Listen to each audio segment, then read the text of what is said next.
आज केंद्र शासनाचं जे बजेट आहे ते आपल्या अर्थमंत्री निर्मला सीतारामन मॅडम यांनी पार्लमेंटमध्ये सादर केले।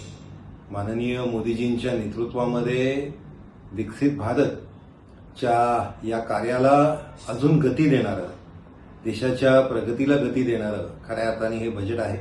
मागच्या वेळेसचा जो इन्कम टॅक्स स्लॅब होता तो तसा ठेवत निश्चितपणे जे सर्वसामान्य आहे त्यांना दिलासा देण्याचं काम या बजेटच्या माध्यमाने केलंय।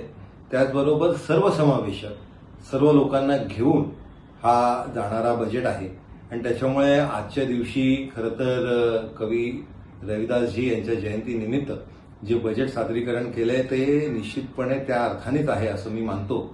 आणि याच्यामध्ये महाराष्ट्रामध्ये जे Mumbai Pune high speed railway corridor आहे याच्या माध्यमाने निश्चितपणे एक आर्थिक प्रगती ही महाराष्ट्राला भेटणार आहे।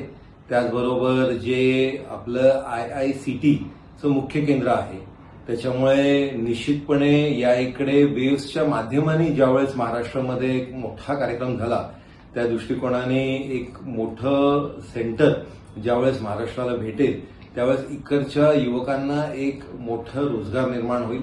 युवक युवतींसाठी रोजगाराच्या अनेक संधी मग ते MSMEच्या माध्यमाने असेल, ते फार्माच्या माध्यमाने असेल, FDI मधनं येणाऱ्या जे इन्व्हेस्टमेंट्स आहेत त्याच्यामधनं ज्या कंपनीजला प्रगती भेटणार आहे त्याच्यामुळे रोजगार निर्मिती होणार आहे।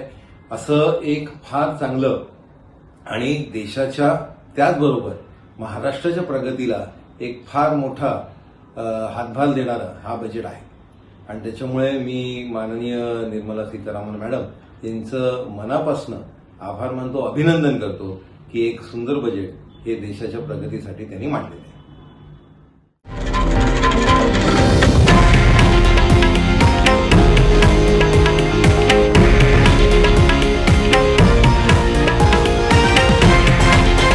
हे आहे देशातील नंबर 1 न्यूज नेटवर्क आणि आपण पाहत आहात TV9 मराठी, एकमेव।